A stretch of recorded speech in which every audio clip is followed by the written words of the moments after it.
time. And that is Shift Command R. No, Shift Alt R. There we go. Good. So that little thing means it's recording everything on here. All right. All right. All right.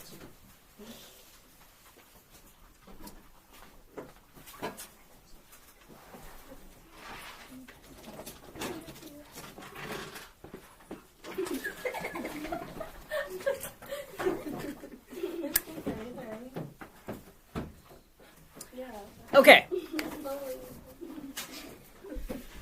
And I need a pencil. Does this work? Pencil works.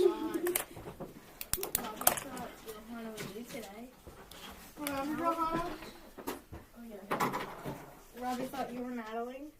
Twins, same thing. Okay. All right, everyone. Lacey, Caleb, Johanna, thank you. Welcome to week 2 of the art program. The Way of the Artist is what I've called it. I'm Mr. Hawk. You guys should know that already. Asher. Good afternoon.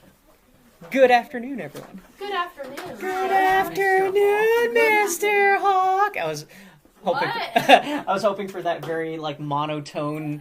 Mr. Hawk. All right.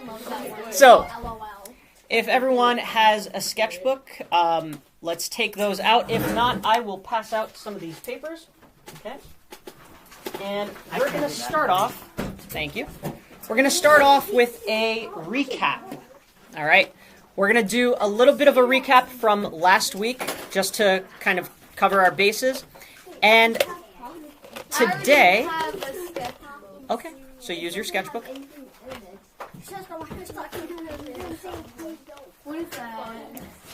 Now, golden rule today, guys. We are continuing with the rule that says no erasing.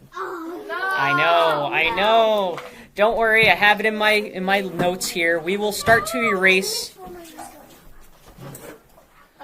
We'll start erasing next week, because next week we will be going into some new territory. Okay. Oh, I'm sorry. I should have mentioned. We're going to be using our mechanical pencils today. Okay? So not regular pencils, mechanical pencils today. How many have favorite color? Purple. They're all just regular pencils. What's your favorite color? Red and blue. No, I'm blue. I'm actually not red. Yes. You can have the red. Okay. Yeah, that's fine. Oh my goodness.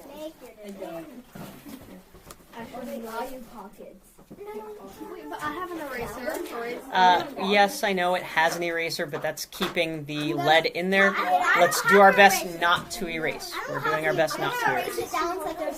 Don't waste my eraser.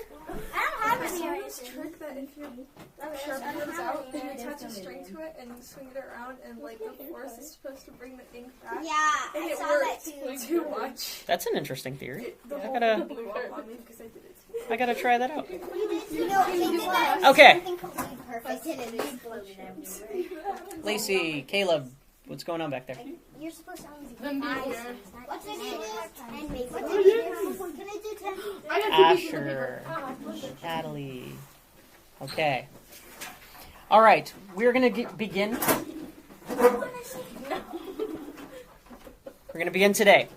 Let's start off with a recap of last week. So, this entire program is called The Way of the Artist. What I'm going to be conveying to you, and what I've started last week conveying to you, is a series of progressive steps that will ultimately lead you guys to a greater understanding of how to be an artist, what it means to be an artist, and some of the skills and technical things that take place on how to actually create art.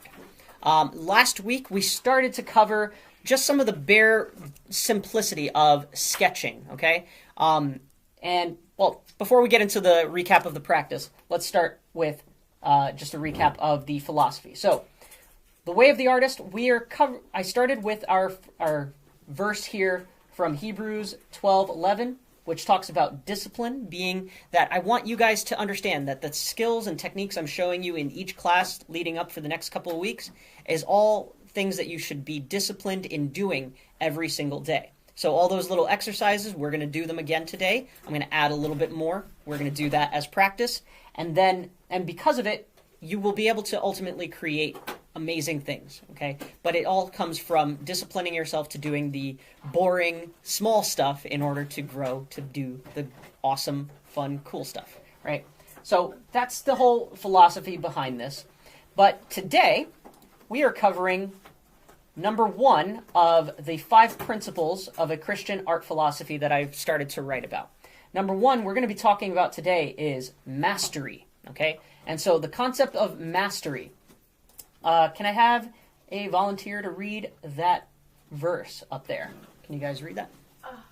Yes, Virginia. Whoever has no rule over his own spirit is like a city broken down without walls. Proverbs 25:28. Perfect. So that is a Bible verse from Proverbs where it talks about having rule over your spirit, right? Having command over what you're doing with your body, having command over the connection between your brain, your eyes, and your hand creating something on the page, right? So without that, if you're just kind of just creating willy-nilly, I know there's a category called abstract art, and there's a place for it. There's a place for creating art free of any sort of rules or anything like that. There's a place for it. However, what we are trying to focus on, and I kind of showed you guys a little about this earlier. Well, I showed some of you guys. How many of you guys remember this drawing that came about today? You probably saw that, right? Oh, yeah. That was a little cartoon version that I did of Mr. Estes over here. But let me show you, and this is a quick aside, I didn't really have this planned, but just to prove to you guys, I had to draw him realistically. Can you guys see that on the screen? Yeah, that looks a lot like. I had to draw him realistically first, a few times, before I started to make him into a cartoon.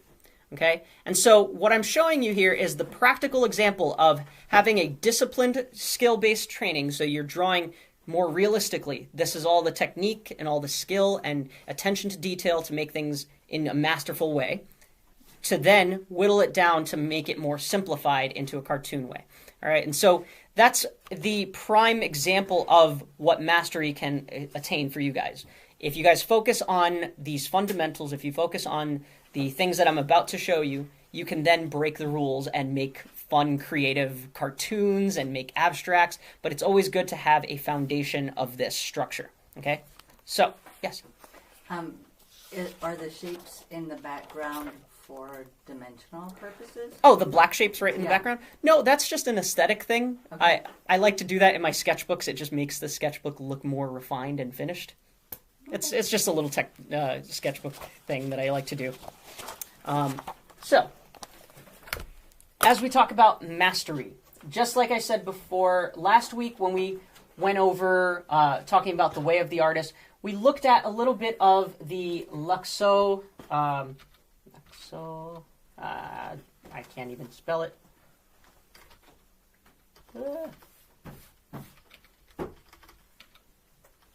Is it Luxo? Luxo?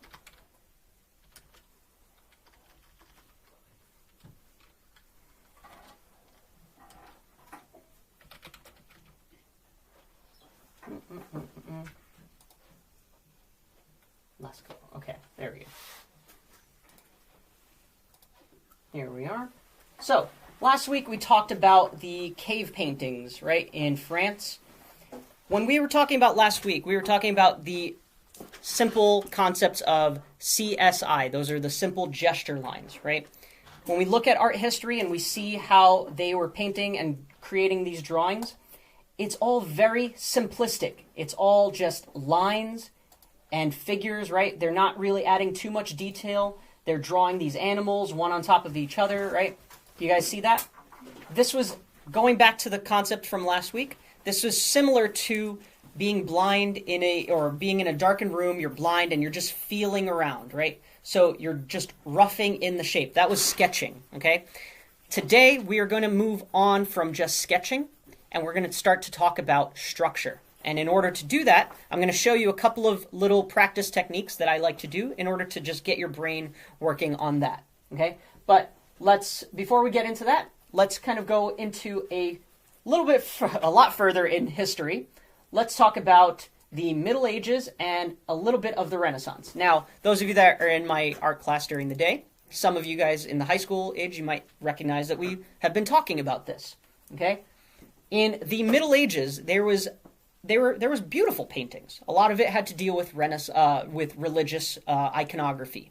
But if you notice, when we zoom in and we look at the proportions of these different features and hands and characters here, this does not look very realistic, right? No. I would venture to say that many of you guys could probably draw a lot better human bodies than what we see here, right? No, that's actually really good. Okay.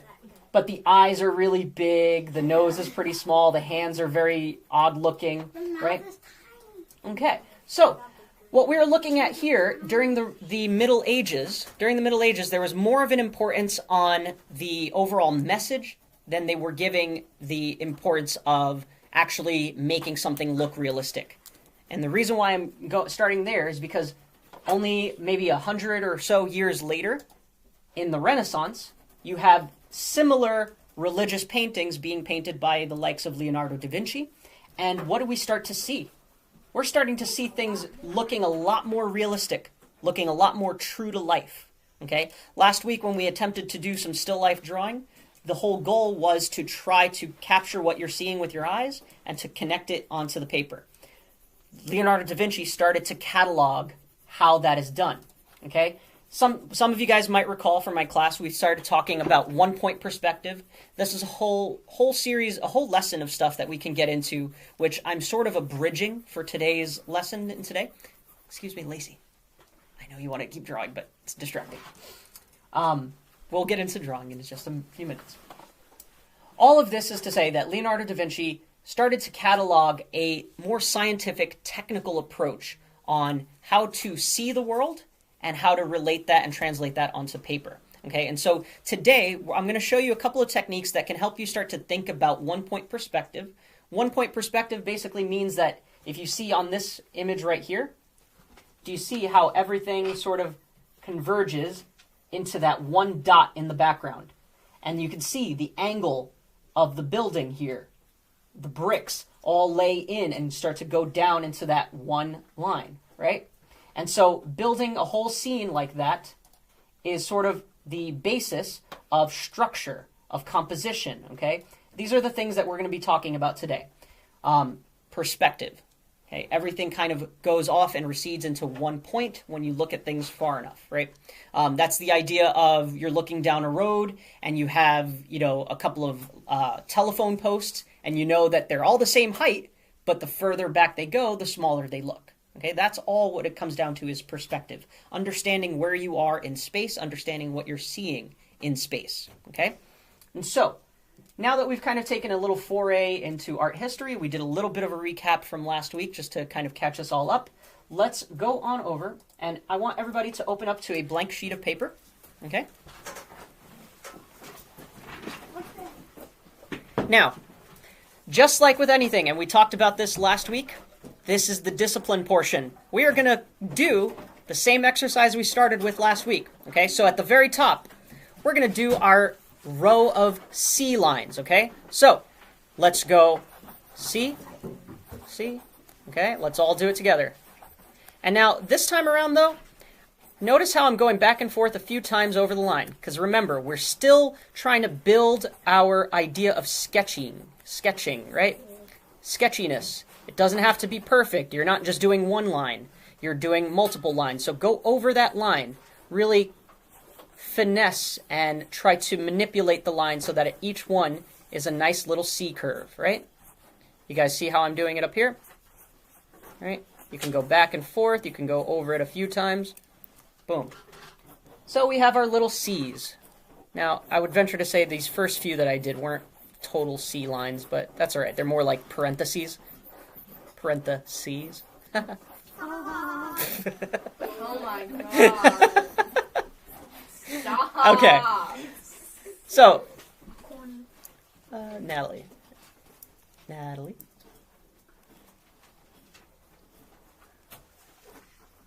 Let's do our practice sheets first. We're doing it again. it's all about building muscle memory.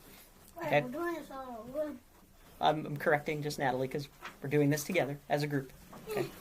Don't worry, you can get back into that drawing afterwards. All right. So after everyone's done the C line, we're going to do a row of S lines. Now, this time around, though, I want you to go down and then start again from the top. Do you see how I'm doing that? All right. I don't want you to just go down and up this time, right? But I want you to kind of go over it again and again and again until you have nice, good-looking S's. Okay, and what this is doing, again, we are warming up our hand. We're warming up our wrist.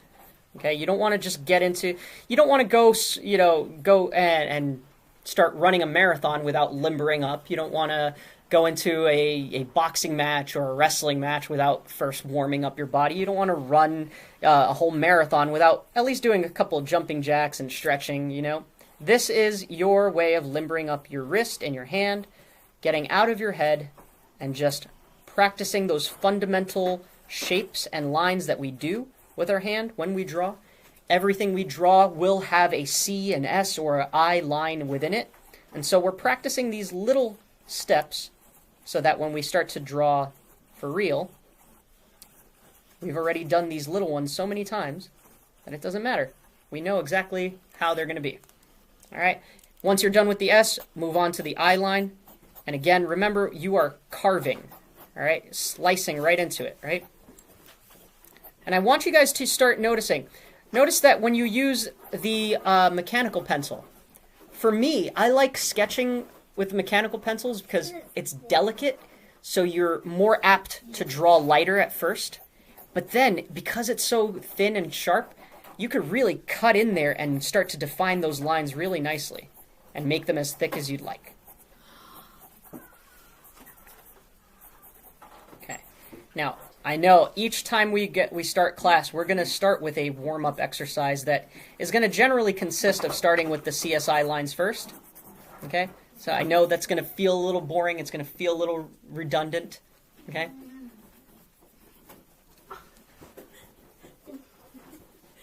Now, let me know once everyone is ready and done. And then just let's separate that out by doing a little line to break that off.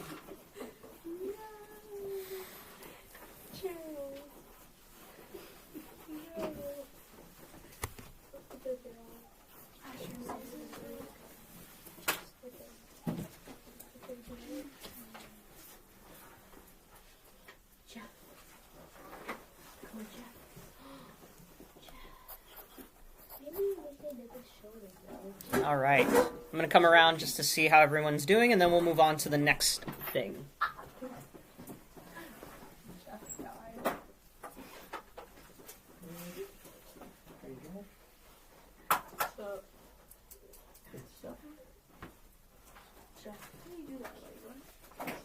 All right. Okay, good. So, this is probably the thing that you guys can do almost on anything. Oftentimes I will be doodling if I have like just a random sheet of paper. If I'm not really busy and I just want to practice a little bit, I'll just be doing little scribbles and doodles, but mainly sticking to those kind of shapes. All right? Now, the next thing. Remember last week I had us do kind of the repetitive circle, square, triangle thing, right? Where we just did that, we did this, right? And then we did that. We're going to do that same thing, except today we are going to lift our hands off the paper, and here's why, okay?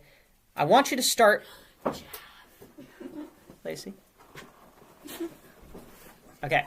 I want you to start with the circle, all right? The circle one, you don't necessarily have to take your hand off. You could get away with just kind of going around and around and around, okay?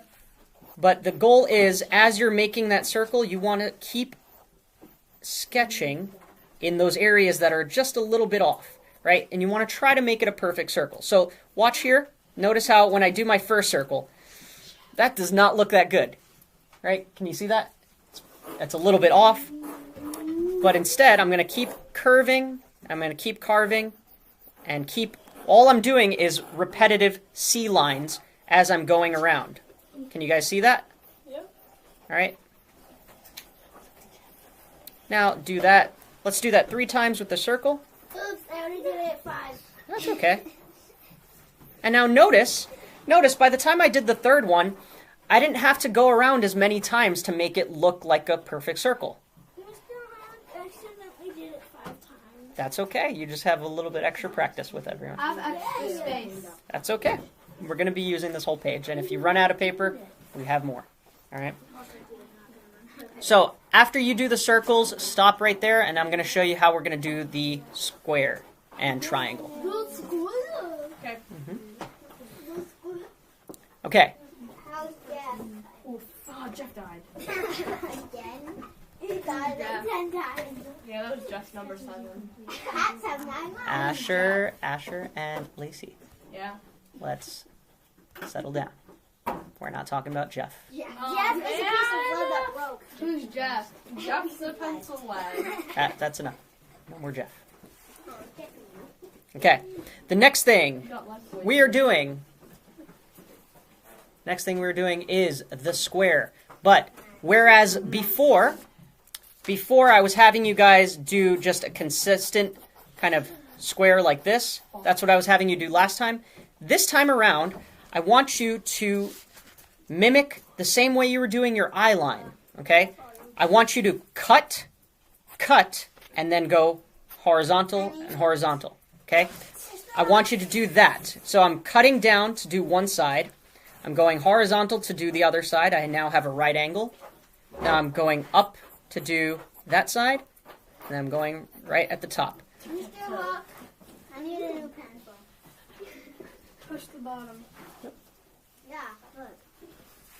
Here. Yay. I get the original pencil. Okay. That's where the pencil is. Dang it, I just needed your ruler. All right, so let's resume with that. I want you guys to make your squares. Make a few of them, okay? So how do we do this? Okay. So, for those of you that weren't listening before, you're making a square, but Asher, listen, look up here. I saw it. You're trying to do each line in that direction, right? So notice how I switch the position of my hand. When I'm doing the up and down, I'm going this way. But when I go side to side, I position it so that I can make a straighter line, okay?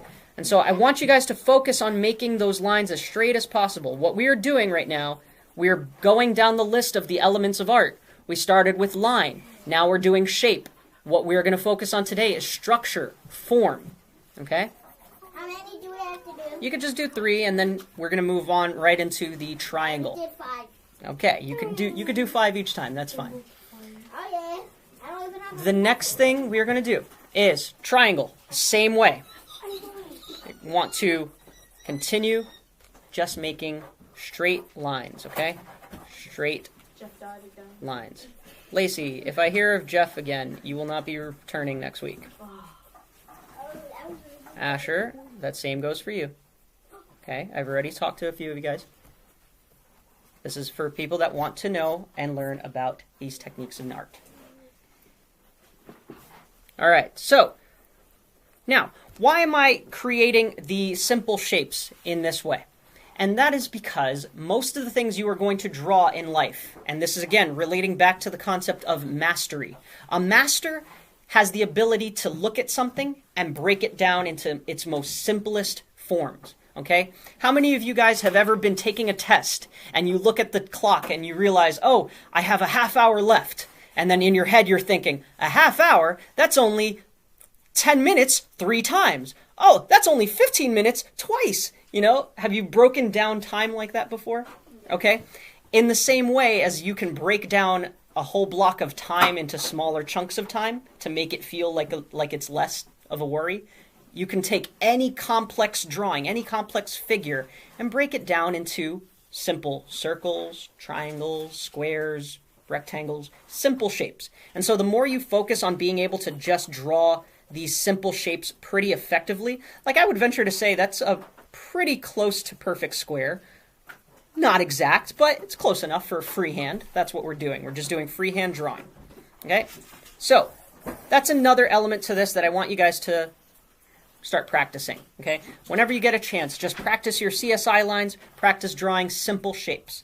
This next thing that we're going to try to practice is, now, notice how the next progression from just doing lines to shapes, the next progression, if you look up at the board over here, it goes line, shape, form, right? Line, shape, and then form. We're not going to go to form just yet because I want to show you a technique.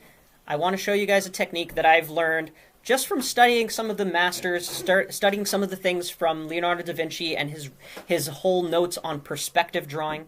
See, back in the Renaissance era, back in those days, these masters of art, they understood simple geometry. They understood how things have certain patterns to them, and namely how everything has a certain symmetry, okay?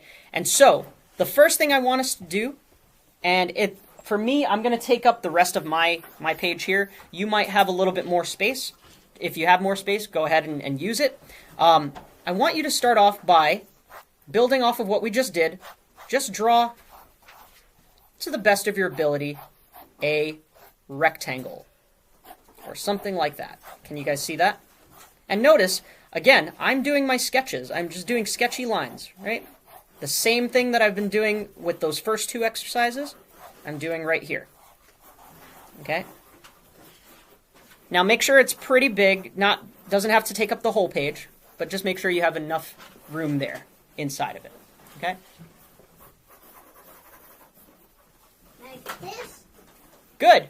Okay. But again, Asher, let's try to make those lines as straight as possible on each side. I saw the top of that rectangle was a little slanted. Okay? Like this? Let's see. Pretty close. Good. That's pretty good. All right. And when I say straight lines, I mean that they're straight in comparison to their respective parallel, right? So I know that this left side is parallel to this side, right? I'm not making it look like this. You know, I'm not doing that, right? Because that's an entirely different shape. That's a little skewed. It's a little off, okay? Now I'm just going to erase that for now. Even though I said no erasing, but I need to keep this paper. So, don't worry. When you guys practice as much as I have, then you can break the rules a little bit. Okay, so if you have that first rectangle, okay, the next thing I want you to do, and I asked this to Virginia the other day, okay, what shape do you get when you divide a square in half down the middle? What shapes do you get? You get two rectangles, right? So, the first thing I want you guys to do, just draw a straight line. Try to eyeball straight down the middle, right here. What does eyeball mean? Eyeball means you're not measuring, you're just measuring kind of with your eyes. Try to find the halfway point and just sketch a straight line going straight down, okay?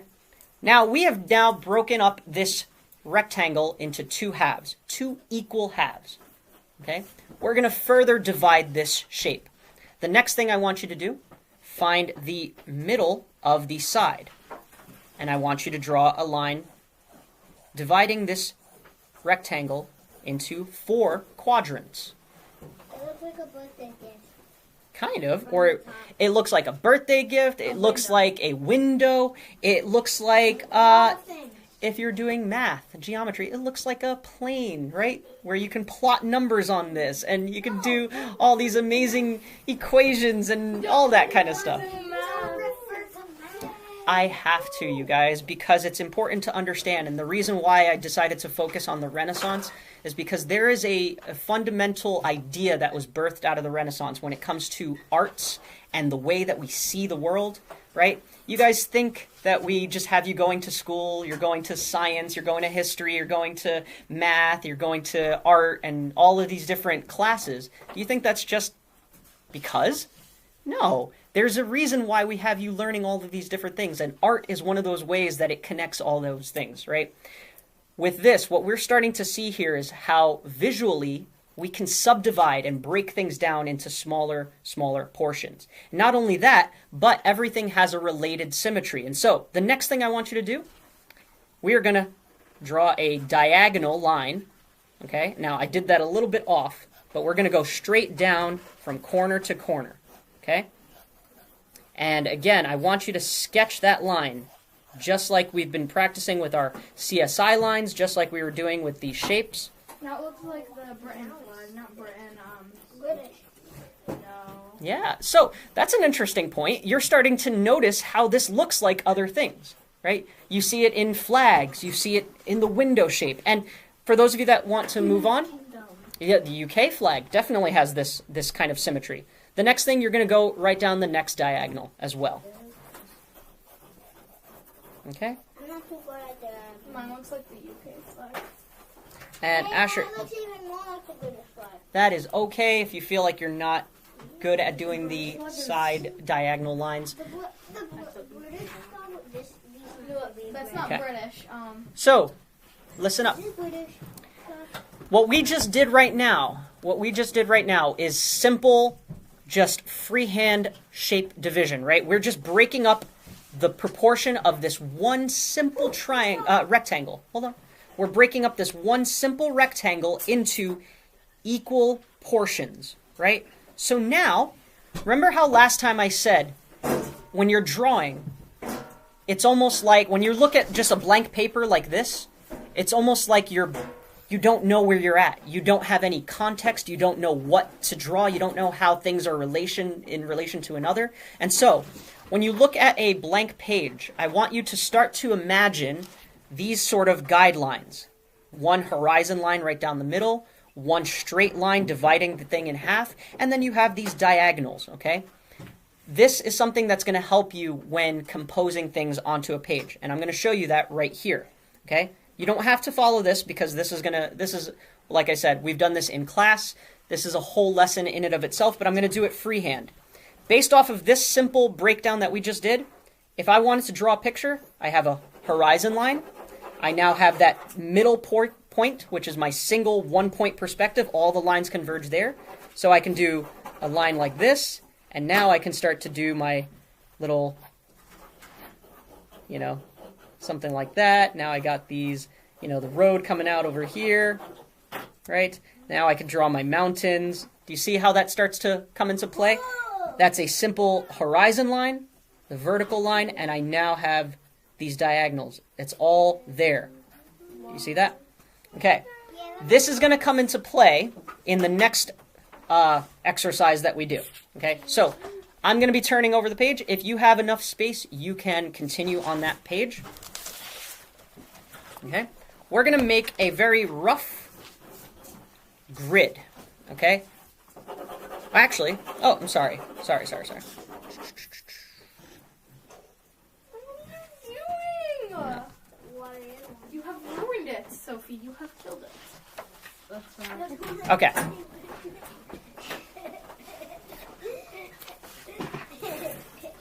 Nope. That's a big. Yeah, no, we'll wait until that one. All right. I missed something. All right, hold on. Don't worry, I'll circle back to that. Yeah. All right.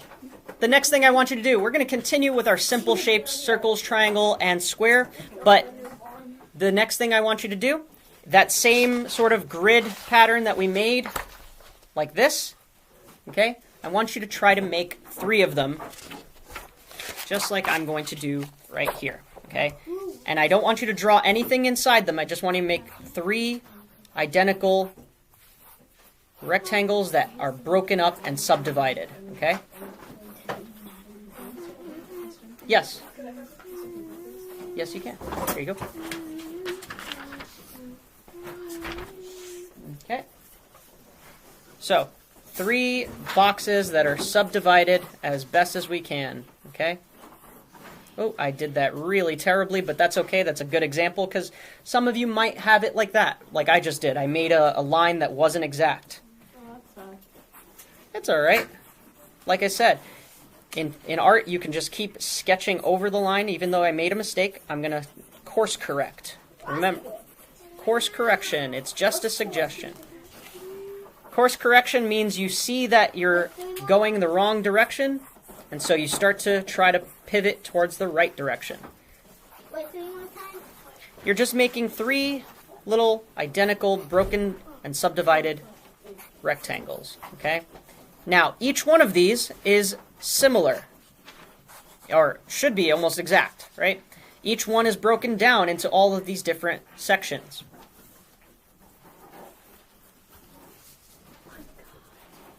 Okay?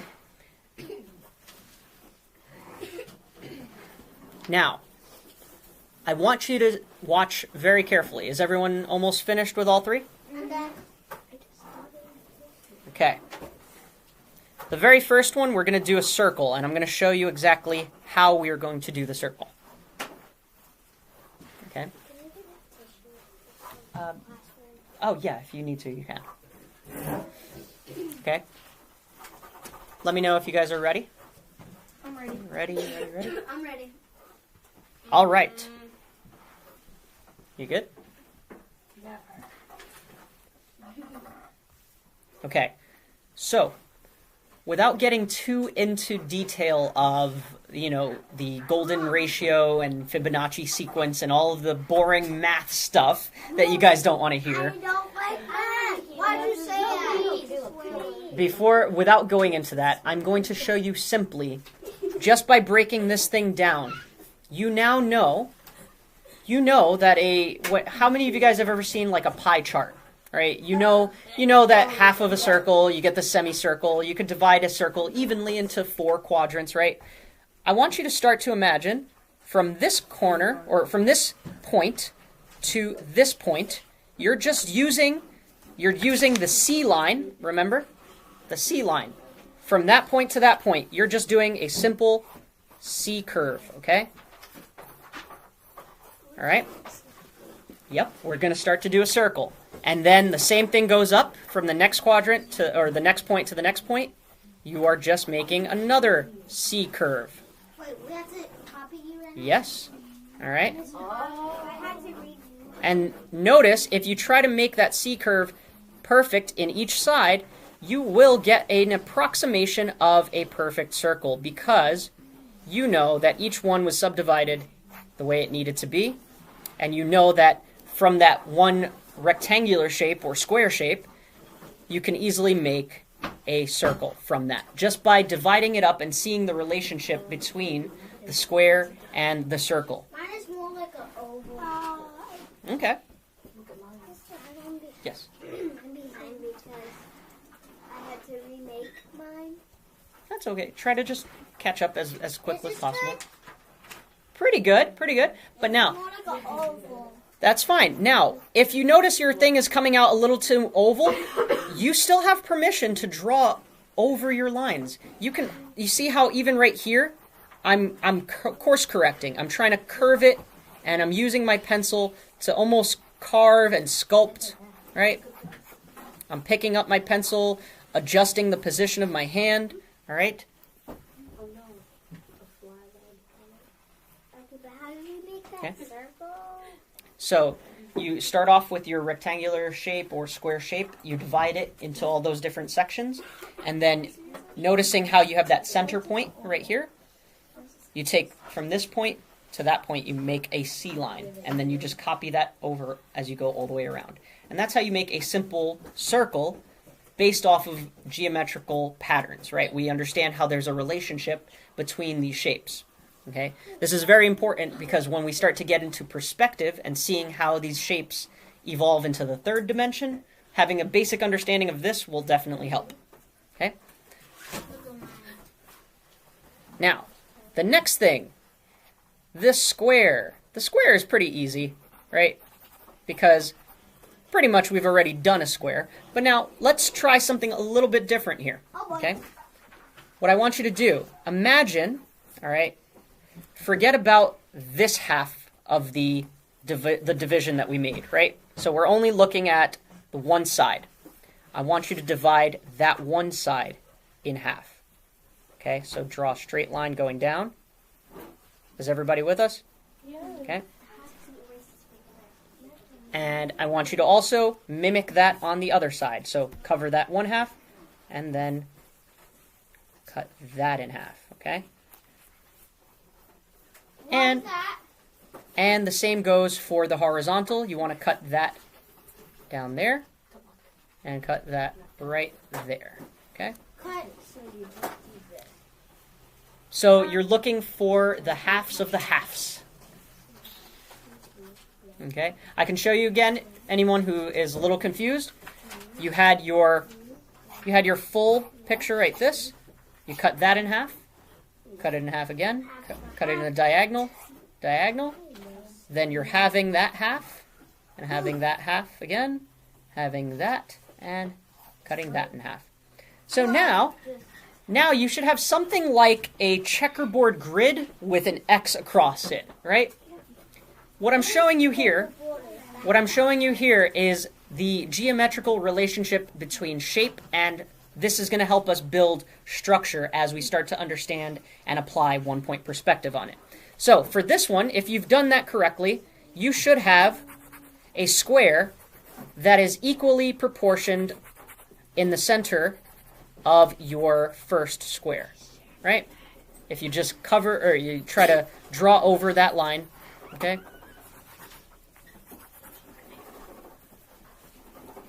We have to draw a square in the middle. Yep, you're tracing over that square section that those lines converge to make, okay?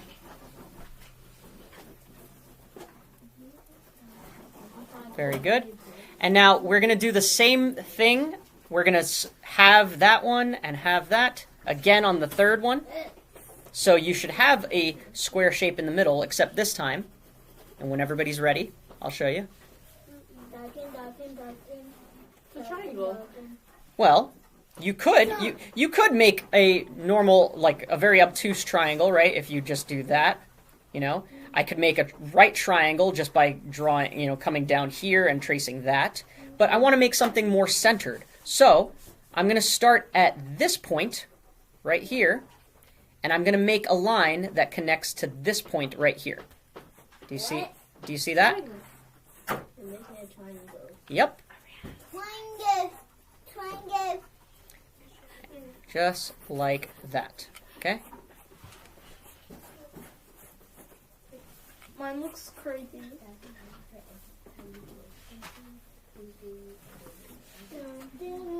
Pretty good. Pretty good. Yeah, no, that's okay.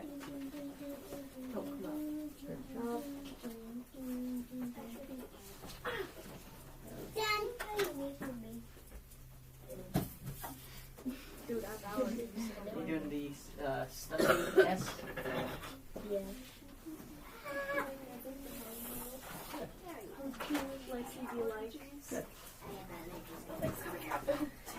Okay, so what we just did is a very geometric, almost mathematical, technical way of looking at shapes, right? You start with the overall shape of your page, you break that down into subsections that are even, so that way you know that when you place a shape on there, it has a relationship to everything else, okay? That's why we look at things in a grid. When we look at composition and we look at artwork, we usually oftentimes will lay a grid on top of it to see, okay, what angles was the artist making as a relationship to another, all right?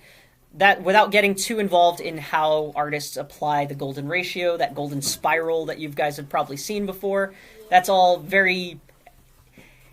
It's usable, it's useful, but it can complicate things. This, I think, is a lot more of a simple, easy way to understand that when you're looking at a page, visually in your mind, you want to start breaking it down into these subsections, so that way whatever you lay down onto it, I now have a place of context. So looking at this one down here, I now know I have a horizon line, I have a grid that comes all the way out that I can continue to make, right?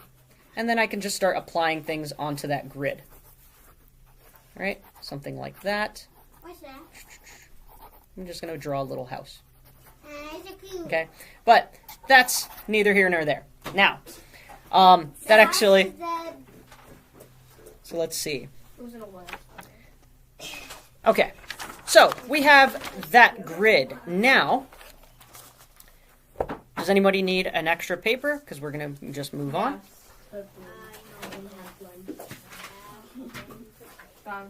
Okay. So now, the next thing we are going to do, all right? I think I'm going to have us... Let's see. We'll just do 2 because the sphere requires its own sort of thing. I want you guys to start again. Let's create those grid patterns, but if you have a separate page, I want you to do 2 large ones like this. Okay?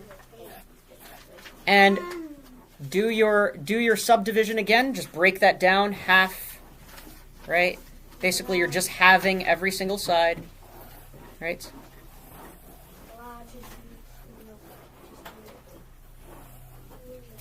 Whoa.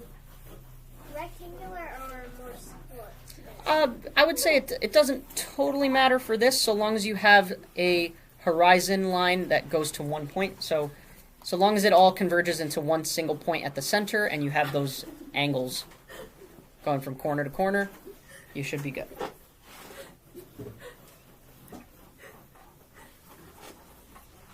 Okay. Mr. Hawk, something's wrong with the pencil. I'm pushing out the lead, but then it goes down as soon as it touches the paper. There's no lead. Here you go. Then what is this? Here. You're running out, so there's nothing to push against. Hold on to my segment. If this breaks, I'm done. It's screwed. That's out.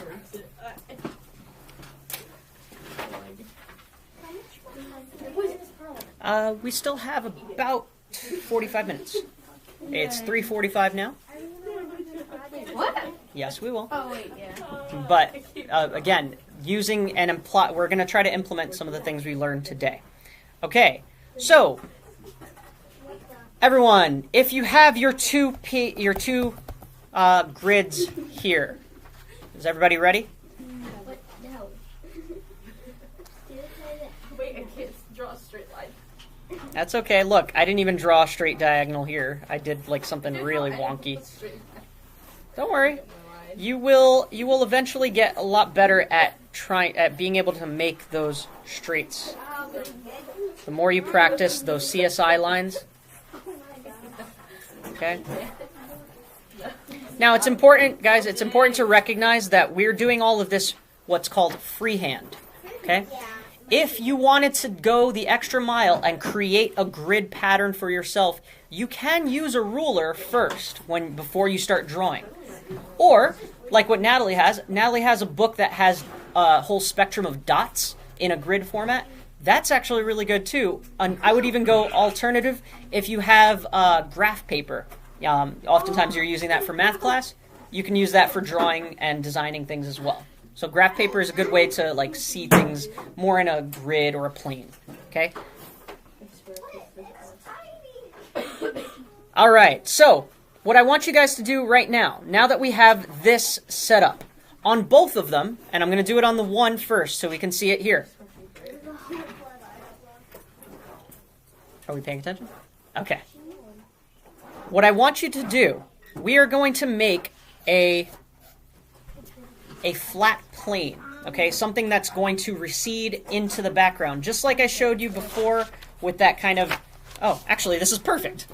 I didn't actually plan that, but this is a picture that I drew when we were doing our lesson on perspective. Do you see here? I have a square or a cube that's kind of far off into the background. It's going further into the distance. It's the same size as this one, but this one looks bigger because it's in the foreground. This one looks smaller because it's further in the back. But notice these lines all follow the same line, right?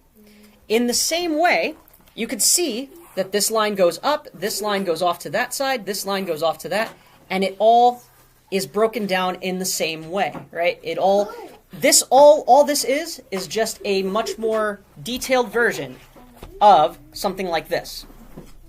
Okay? So, we're working our way up to 3D shapes, I promise you that. All right, guys?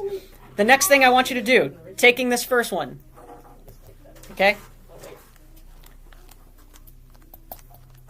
Thank you. Let's start by having that one straight across the horizon, or that middle part right there. Okay. And now we're going to have that side that's down below. So we're going to do one going down that way. Okay? All right. And the same goes for the top portion. We're going to have that, right?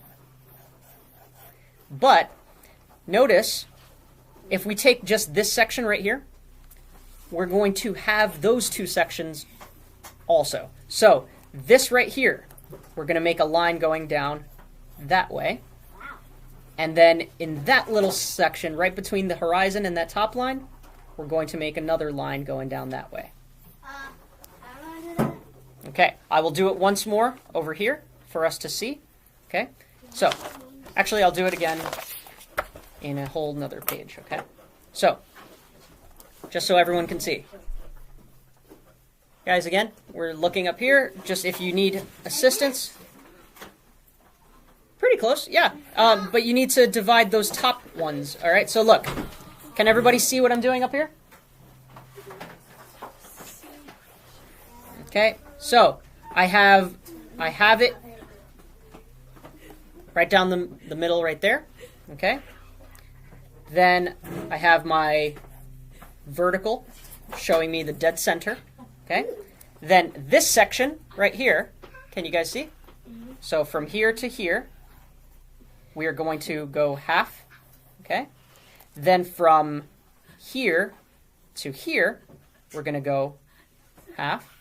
Right? Do you see that? We're going to do the same thing up here. Have that down. But now, just between these sections, so from here to here, we're going to split those sections up again. That's a lot of splitting up sections.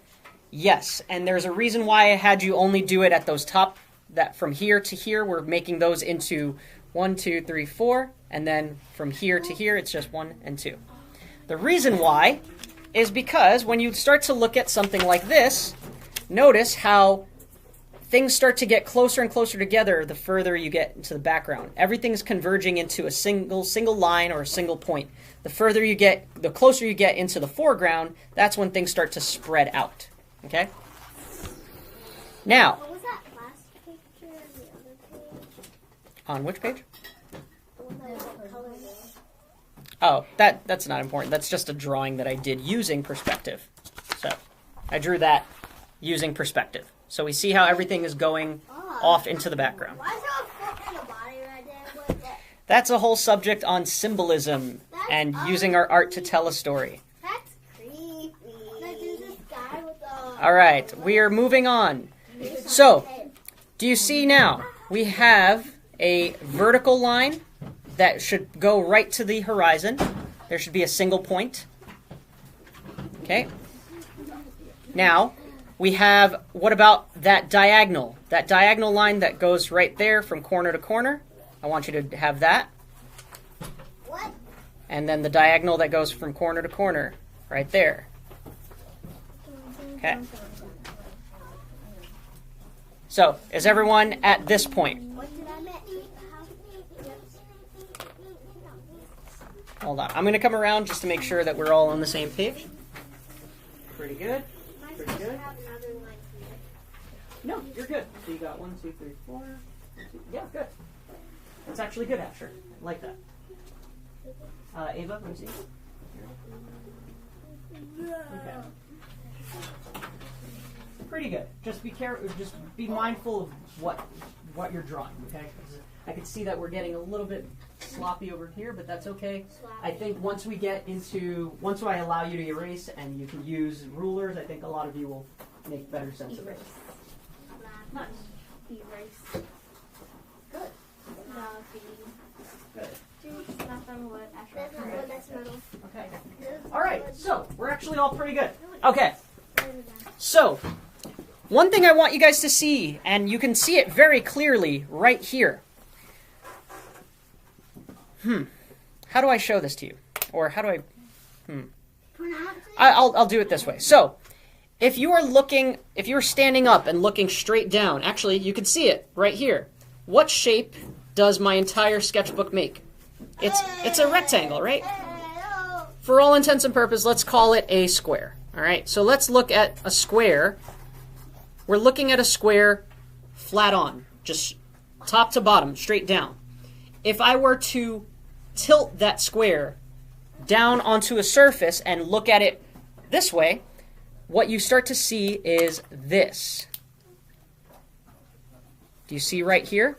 From that grid that I created, you now have a square that is flat on the floor, but you're looking at it from a perspective. Do you see that? Okay. Now we are starting to get to the basics of three-dimensional design, okay, of 3D shapes. Because from right there, you now have the bottom. You now have the bottom of a cube, okay? The bottom face of a cube is down at the bottom there. Now, looking at this simple cube, all I have to do is go up here, right? Connect those, right? Supposed to be doing this right now. No, right now I'm just showing you the example first. You guys will be doing this as soon as I pass out some of this stuff, okay? And so now I have a 1-point perspective cube just by using that technique, okay? So, what I'm going to pass out now, and for the next few minutes, we are going to do this. We're going to use that technique of making the grid pattern that we have been doing, right? I told you to do two, one side by side, because I want you to make your grid so that way you can try to build a three-dimensional shape, and we're going to do it together. So, can I have, let's see. Yeah. I'll pass it. One. Ooh! You guys can share one. I saw that one here. Mr. Hawk, You only need one per table. okay. Okay. Now, I'm going to place it and move that off because I want everybody to be able to see the center. So, I'll show everyone this in just a second. Okay. Can you make room in the middle? Of course we can. Down. Make room. Casey, you really got to settle down today.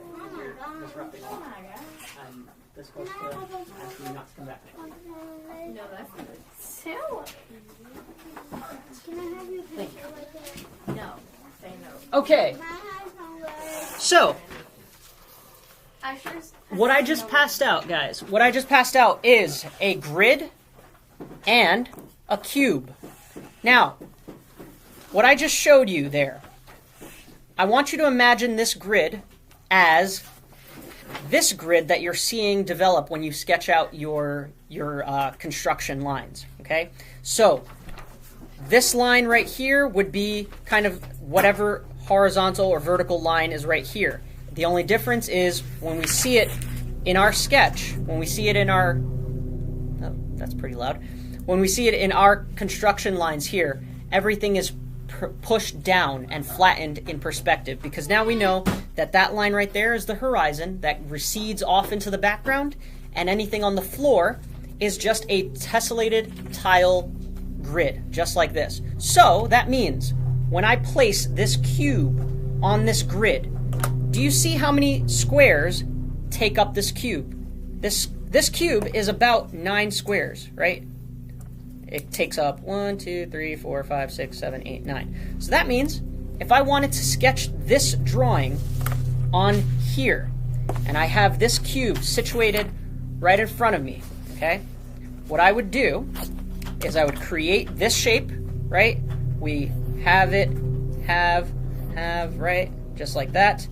Now I'm going to make these radial lines extending from the center all the way out, right? And now what I'm looking for, do you see how I'm trying to find, I didn't do a very good job of making these shapes, but do you see this? I can now find nine squares that all kind of 1, 2, 3, 4, 5, 6, 7, 8, 9. I did that very fast, but do you now see, you guys now see how we've just drawn a flattened version of what this looks like. Do you guys see that? Okay? So now that you have the basis, you have the floor that you're working from, then you can start to construct the other sides.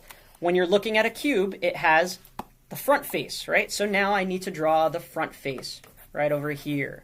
Oh, it has a side face, so now I need to connect those. Oh, it has another side, so now I need to connect those, and then it has a top, right? So that's a very rough way to do it, but you see, I'm going to define those lines a little further for you. Okay? Do you see how that's making the cube? Yeah, it's like you're looking into. Yep.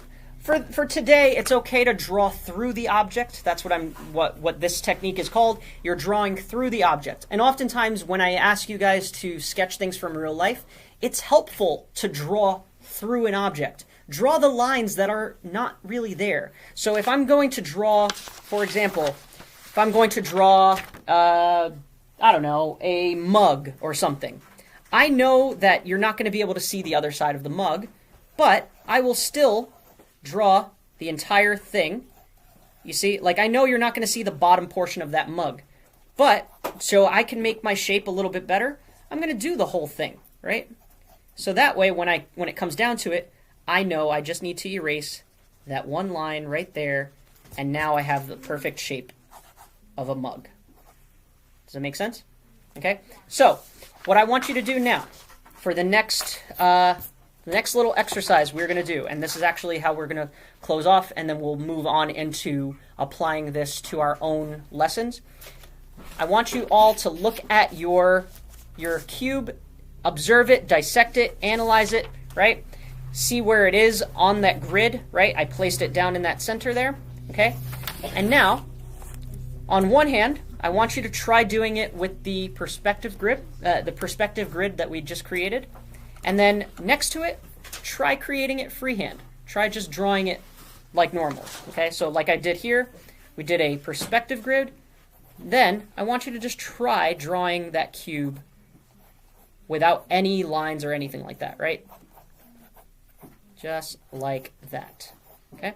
So I'm going to give you guys a few minutes. Let's observe what's in front of you, look at your cube, and attempt to use the construction that we've created to try to think about this shape in 3 dimensions. I don't know how to do this. It's on my phone. I'll come around if you guys have any questions. I can help you out. I don't know how to do it. Okay. I see an angle that I see the corner. Like what I make it like. Oh, how do you draw a spear? I see it like angle, like not the front. This is the front. So I see through one of the sides.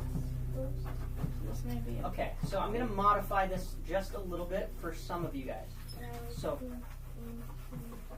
for Ava, Asher, and Sophie, I want you to just, let's grab a blank side. I want you to just try to draw each side of the face and try to create. The way it is? Yeah, just with okay. the way it is. Okay. We'll come back to the perspective grid for you guys, but for you guys, I think it's more important that you focus on refining how you see what you're looking at. Okay. And Asher. Huh? Asher, focus more on what's in front of you, not what's on the screen. I can't do it. Okay. I can't do it because I'm looking at the corner. You can see that one side, that one corner. Wait, do I go to... I'm making it more of a rectangle. No, that's fine. Oh no, I kind of messed up my cube. That's pretty good. That's kind of, that sort of relates to what you were asking the last time about the shape of it. Yeah. Looking at the 3 dimensions. Hey, I did it. I'm jelly. Okay. Mr. Hawk, Pretty good. Mr. Hawk, how do you make a sphere? We're not doing spheres yet. Spheres comes later on when we start learning about light and color and how and contrast. the corner of this drop. Because a sphere is perfect for understanding how light bends and wraps around stuff. Okay. I tried to do a corner, There we go. but So I couldn't. you got that going for you. And now,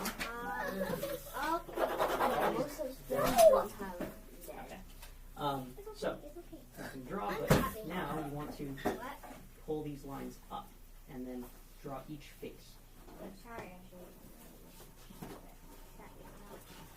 Yeah, mechanical pencils are really good for sketching.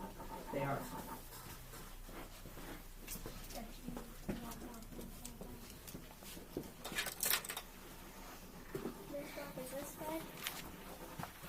Okay. So, I want you to see something. When you're looking at your, I'll show you the cube right here. When you're looking at the cube, right? You look at this side, this bottom part, and this top part. Is yours pointing in the right direction? I can't do it. Or does yours look like this? You have one, no, you've got one going this way and one going down that way. Right? So one way to really sharpen that, and after, you can look at this too. One way to really sharpen that is to try to make these lines look the same angle. Okay?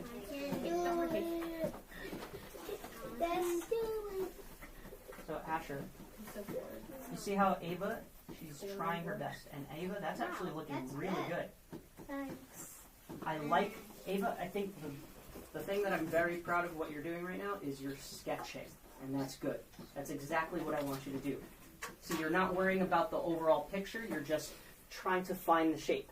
Okay? And the same goes for you. You're trying to find the shape. So can I show you something? So, one of the ways you can fix this is by making that line match that line. So you see how that, it's like that and like that. And then these horizontal lines are straight, they're the same size. So now you have that, you have that. So it can go this way, and then this needs to be the opposite of that. So now that's like a perfect V. From my angle right here, it's not really like that. It's more like this. Yeah. That's okay. Like I said, for right now, we're just trying to focus on trying to build a solid shape. Eventually, we'll get into looking and trying to make it exactly for what we see. Okay, but what I'm trying to show you today is just the method of understanding that that grid there is good for your perspective. So now that grid tells you exactly where it's laid down on the ground.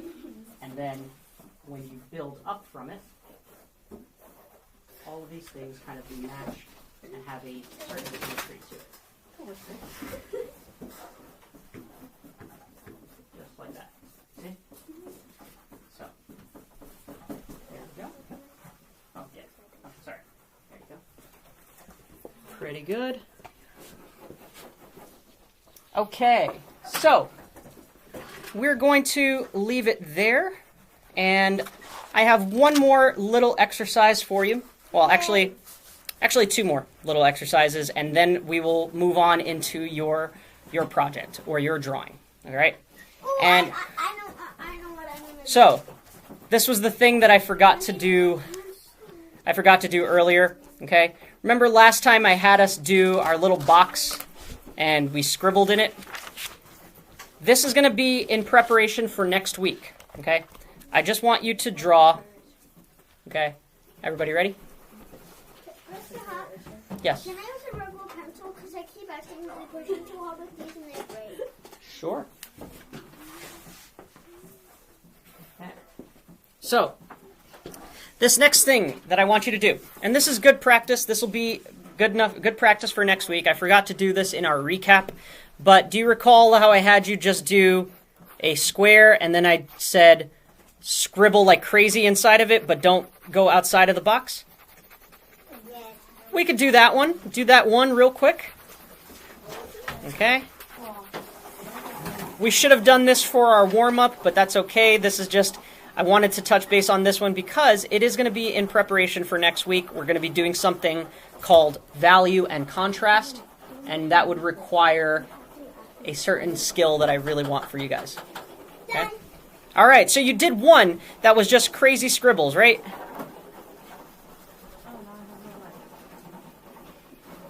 All right.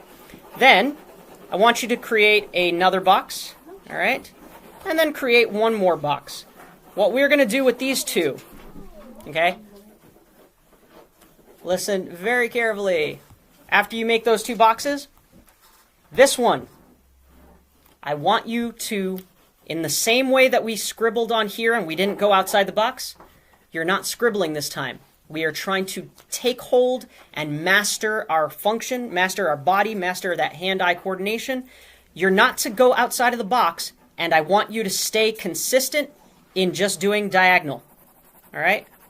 So fill that whole box, but do not go in any other angle. Just stay in a consistent diagonal. This is going to come into handy when we start to learn about cross-hatching, when we start learning about shading. And I want you to try, like I just did, where you went across the entire thing in one fell swoop. Okay? Try not to just do small strokes in one area. Okay? You're trying to go fill the whole thing in one fell swoop, right? What that's doing is as you get into the corners, you have to focus on making shorter strokes. But then as you get into the wider areas, you have to really think about that length that you're making. Okay? So that's your diagonal scribble.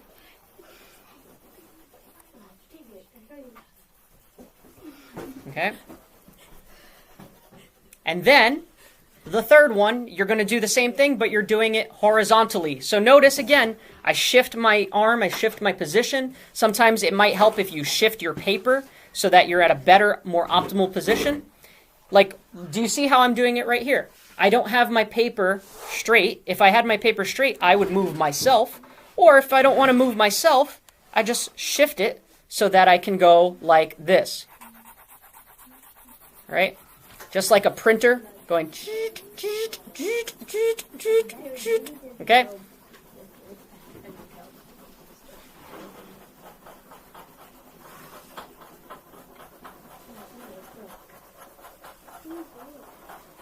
After be like.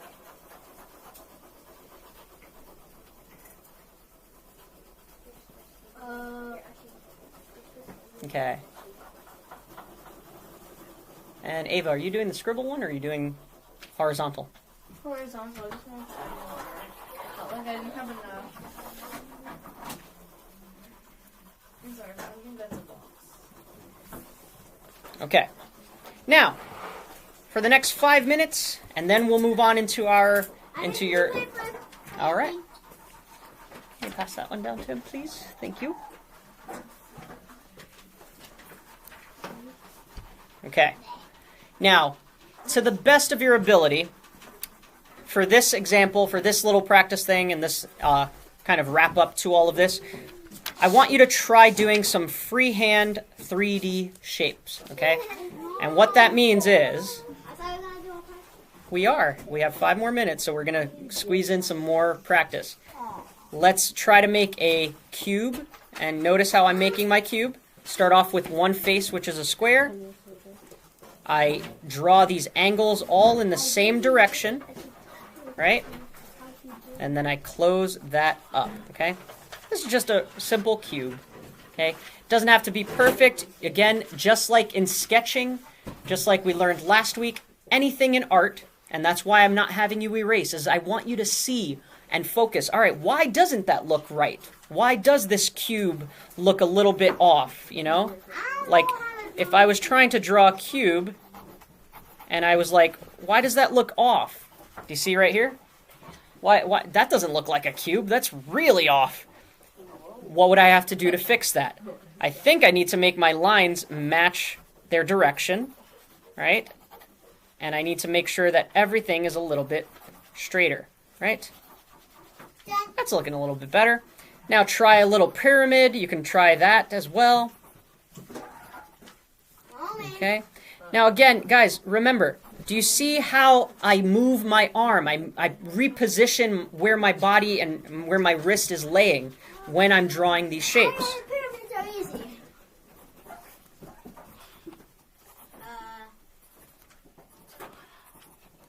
Okay. So, it's very easy to do random scribbling. It's very easy to do, organic shapes with CSI, right? Doing straight lines is something that takes practice. It requires a lot of effort and attention to focus your mind to doing those simple straight lines, okay? Now, as a recap again, everything is related to one another. So from a square, I can break that off into 1, 2, 3, 4 triangles. I can break it up into 2 rectangles, right? Or 4 or 4 additional smaller squares. Yes. Oh yeah, of course.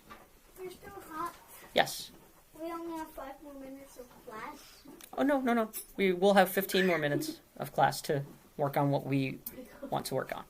Okay. I know I'm gonna class. So let's recap again, and then what I want you to do is apply some of the lessons that we learned today, namely this structure, this grid, this idea that you're placing an object in 3-dimensional space, okay? What I want you guys to do, the idea that you wanted to sketch. I know some of you guys wanted to sketch your airplanes, you wanted to sketch a cat or a dog or something, right? I want you to start to, in a new page, I want you to take your page and I want you to start thinking about whatever object you're drawing, okay? Whether it is a person, a place, or a thing, whatever it is, I want you to start thinking about it in simpler shapes. But this is what I mean. So I have my entire page here, and I'm going to apply the lessons we all practiced today. I'm going to start by drawing a horizon line and drawing a light vertical line. So now I know that that is my center focal point. Everything goes straight down there. Okay? Now, let's say I'm going to draw a cat. I'll draw a cat. All right? I want my cat's the focus to be at the center where the cat's head is. So I'm going to start with a simple circle right there. Okay? Because I know that that's the dead center. Everyone's going to be focused right there. Okay? Then, for the body, I'm going to do a small little cube, something like that, okay? Using simple shapes. Then I'm going to do another circle right here for like the rounded belly of it. I know this is going to look a little weird at first, all right? Then I'm going to do a triangle for the ears, right? 2 little triangles for the ears, right? And then what do I want to do? A simple little S curve, right? Round that off and then follow that S curve right there. Now, notice I did very simple shapes. A circle, a cube, and another circle, okay? From there, I can now start to sketch over those shapes. And this is what I want you guys to do. You're applying last week's lesson on top of this week's lesson. We do basic shapes. Now I'm going to sketch over it. And I'm going to try to add all those details, right? What's funny back there, guys? All right. I'm just adding these little details. And now I only did those 3 little shapes, but if it helps, you guys can do a little bit more shapes, right? Draw my cat. It's Cheetos like the cat. Draw my cat. Nah. Oh, that's Big Apple. Oh. Wow. Oh, that looks like a girl. That's a good cat. One side.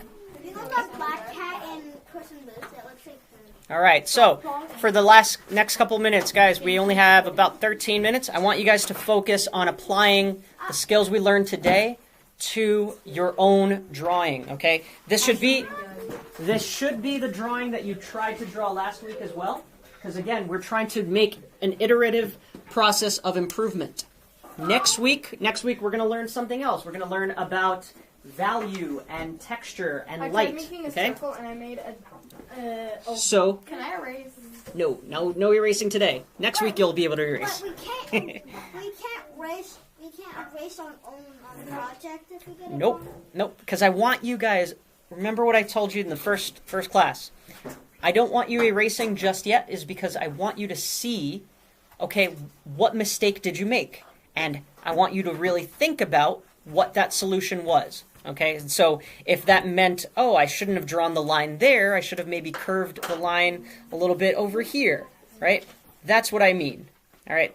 Next week, when we start to learn about value, light, and texture, and we start talking about cross-hatching and all the shading techniques we're going to do, that's when we can start to use the eraser. Okay? Because from that point on, the sketching portion is just the baseline. After you get the sketch down on paper, that's when you can start to erase and pick and choose what lines you want to keep, what lines you don't want to keep.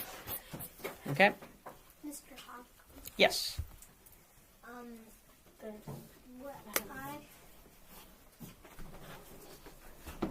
what I was gonna do is make hands over the world, but it's like too hard to make country. Well, look at your hand and try to break it down into smaller shapes. So another way, if you want two hands, do you want two hands holding the world like this? Okay?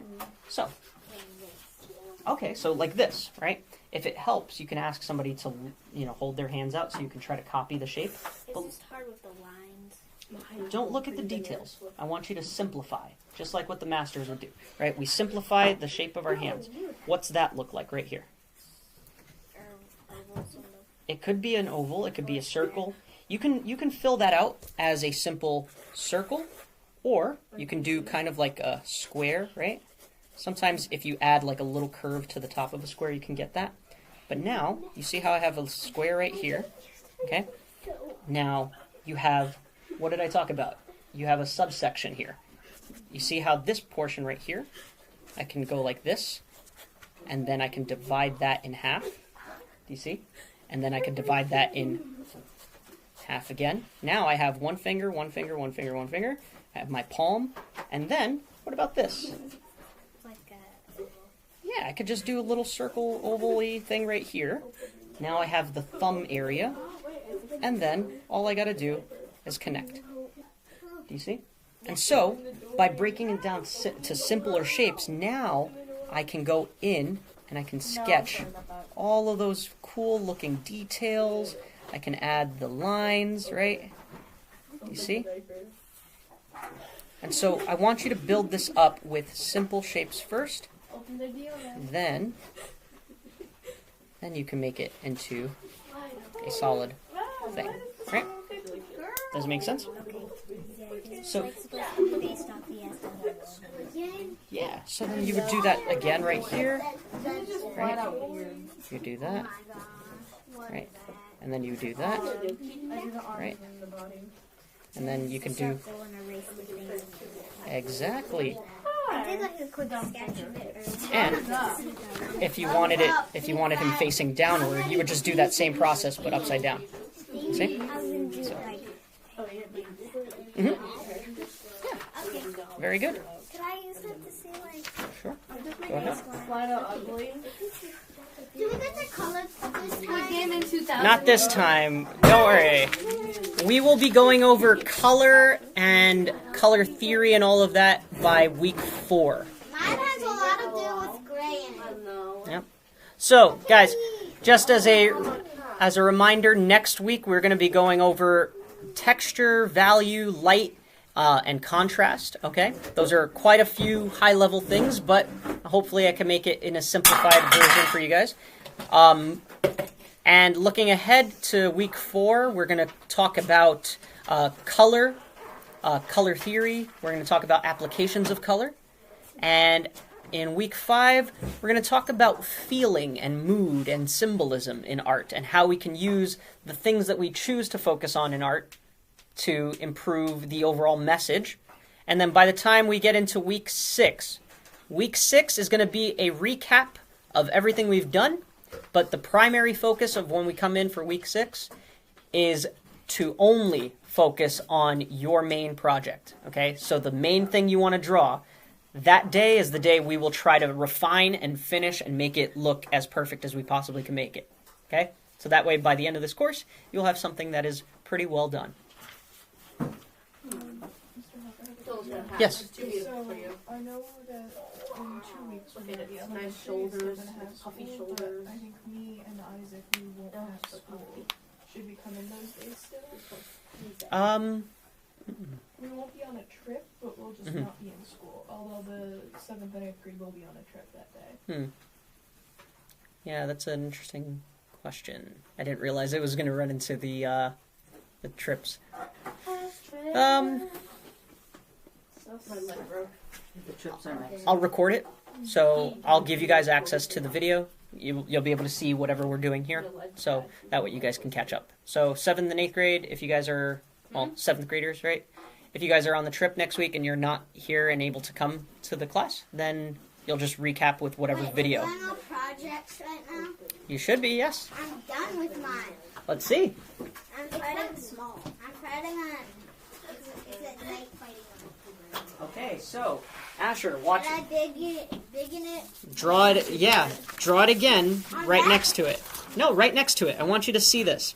So Asher, look over here. You drew your creeper. Remember how when we were talking about the different art? Remember the Luxo caves, right? You drew your creeper very flat, 2 dimensions. You just did a square right here. Hold on. You see? You just did a flat square. We're talking about 3 dimensions. And I can help you later on in like art class during the school day. I can help you with this. But I want you to try your best to focus on making this 3 dimensions. And if it helps, you can draw through it. This is a very simple way to do a cube. You draw 2 squares like this, and then you just connect those areas, right? And then all you have to do is erase the insides. And now I have a creeper head, right? This is Minecraft. Minecraft is very blocky. So actually, It's all good. it would be perfect for you if you play Minecraft. He does.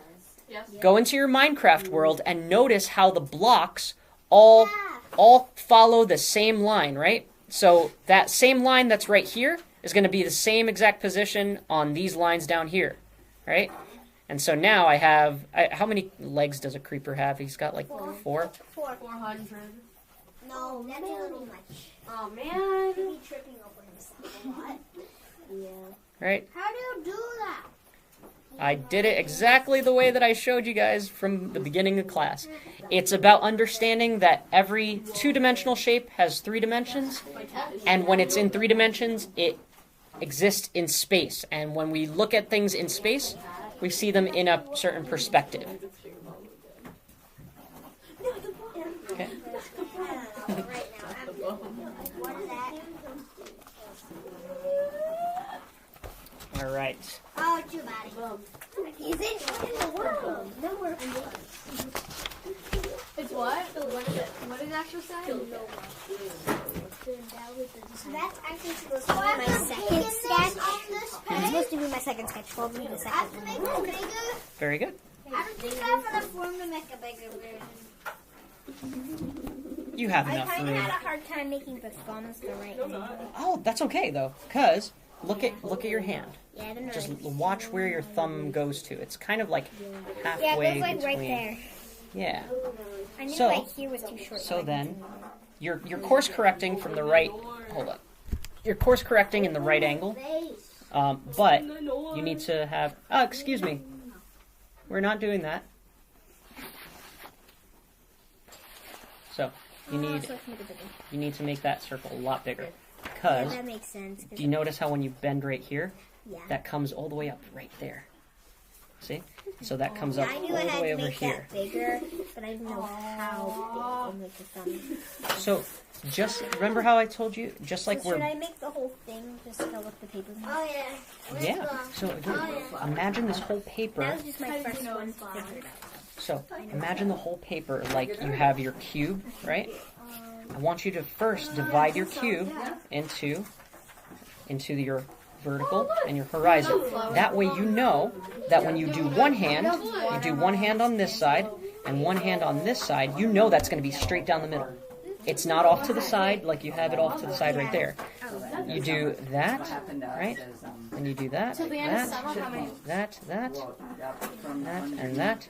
And now you know that's all centered. Okay, so should I do this again, like other side? Try it on the other side. But remember, you want to break down your page and split it. Okay? Why? Moles are kind of creepy. Eat melons. Growing a vegetable garden at home. So one of the things what you can do here is in the same way that I only broke mine down into 3 distinct shapes. I was kind of rushing just to make them. But you can also find little moments like right here for the shoulders, and then do small little like kind of shapes to make the rest of the body. And then break that down into little cubes for the paws, and that way it can start to have more 3 dimension. Right, and then you just follow those lines, and that's how you would make the shape. Lacey be like, Gotcha. Because when I got towards the bottom, like it lost its sense. No worries. I have the You got a pretty cutest good- cat Better ever. than last week. It is cute. Awesome. Congratulations.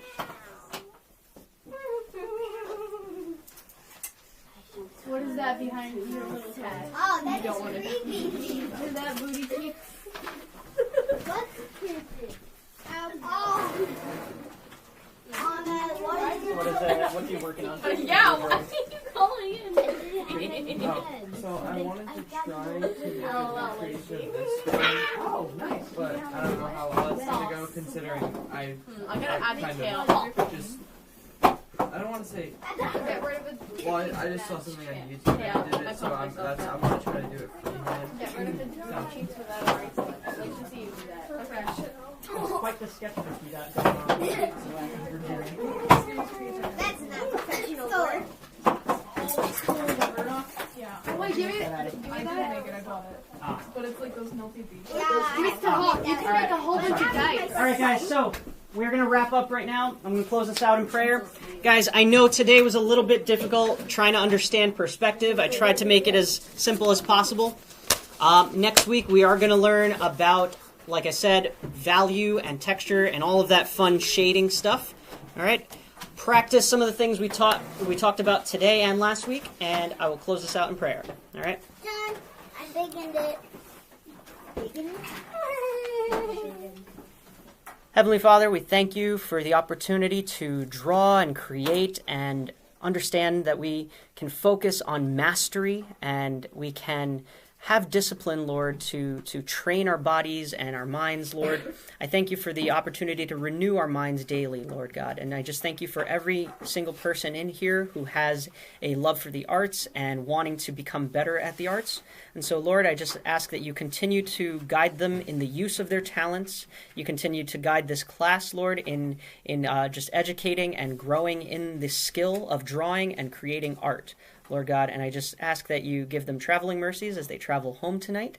And we just pray all of this in Jesus' mighty name. Amen. Amen. All right, guys. Thank you, Mr. Hawk. Do I take my project card? Yes, you do.